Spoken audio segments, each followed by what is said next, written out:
श्री सद्गुरु महाराज की जय। शांति संदेश पत्रिका मार्च 2014 ईस्वी में पापों से बचने का उपाय श्री छोटे लालदास जी की वाणी। कोई कहते हैं कि यदि हम झूठ बोलना छोड़ दें तो हमसे कोई भी पाप नहीं होगा। कोई कहते हैं कि यदि हम काम, क्रोध, लोभ आदि षट विकारों पर नियंत्रण प्राप्त कर लें तो हमसे कोई भी पाप होना बंद हो जाएगा। कोई यह भी कहते हैं कि पुण्य पाप कराने में अच्छी बुरी संगति का बड़ा हाथ है। कोई यह भी कहते देखे जाते हैं कि हम अज्ञानतावश भी अनेक पाप कर बैठते हैं। यदि हमें यह ज्ञान हो जाए कि अमुक कर्म पाप है और उसका फल अमुक रूप में भोगना पड़ता है तो वह कर्म हम करना नहीं चाहेंगे। ये सारी बातें अच्छी ही है, झूठी नहीं। अब हम देखें कि मानस में गोस्वामी तुलसीदास जी इस संबंध में क्या कहते हैं। वे कहते हैं कि हम 4 कारणों से अच्छा या बुरा कर्म करते हैं। वे 4 कारण है काल, कर्म, स्वभाव और प्रकृति के त्रैगुण। काल स्वभाव कर्म बरियाई, भले हूँ प्रकृति बस चुकई भलाई। बालकांड से। राम राज्य नवगेश सुनो, सचराचर जग माही। काल कर्म स्वभाव गुण, कृत दुख कहो ही नहीं। आकर 4 लक्ष 84, जोनि भर मत यह जीव अविनाशी। अब फिरत सदा माया कर प्रेरा, काल कर्म स्वभाव गुण घेरा। उत्तरकांड में अच्छी बुरी परिस्थिति या अच्छा बुरा समय भी हमसे जबरन अच्छा बुरा कर्म करा लेता है। जैसे अकाल पड़ने पर विश्वामित्र जी ने दूसरे के घर में चोरी से घुसकर कुत्ते का पका हुआ मांस खाया था। गरीबी में जो चोरी क्या करता है वह अमीर हो जाने पर चोरी करना छोड़ सकता है।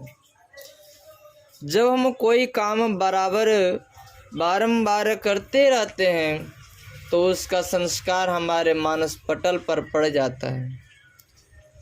कर्म का संस्कार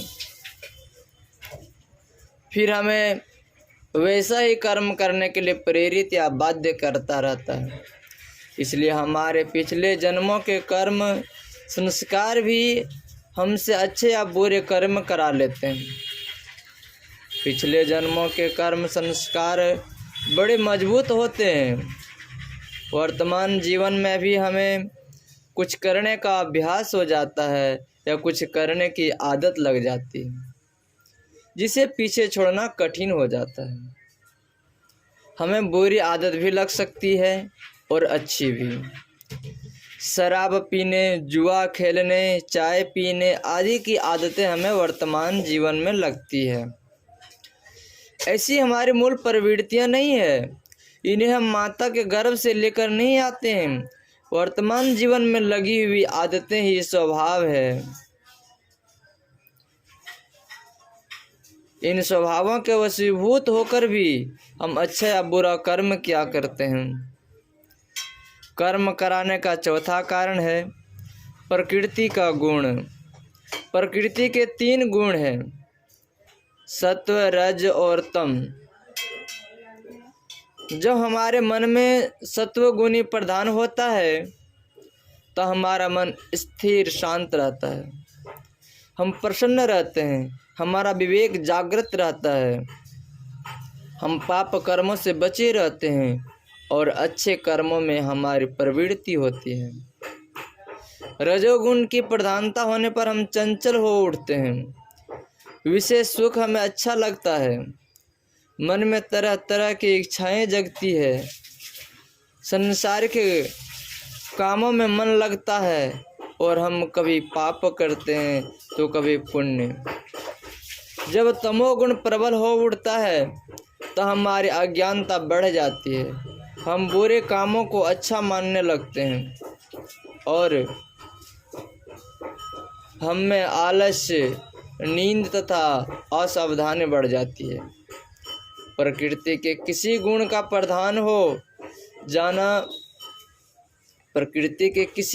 प्रधान हो जाना हमारे खान पान, कर्म स्थान और मौसम पर भी निर्भर करता है।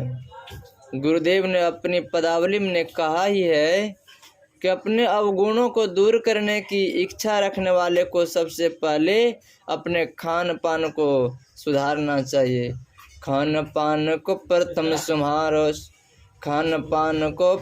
संहारो, तब रस रस सब अवगुण मारो।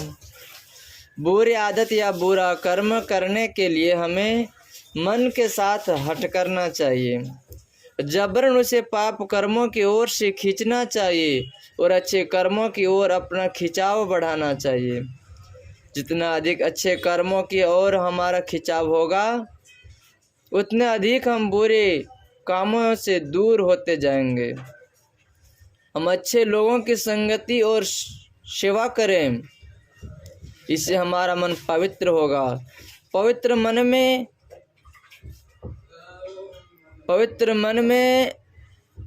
नहीं, मलिन मन में ही पाप करने की प्रवृत्ति जगती है। कोई कहे कि पूरी तरह से पापों को छोड़ दूंगा तब ध्यानाभ्यास करूंगा, तो ऐसा कहने वाला मानो यह कह रहा है कि रोग छूट जाएगा तब दवाई का सेवन करूंगा। ध्यानाभ्यास करने से पापों से छूटने की शक्ति प्राप्ति होती है।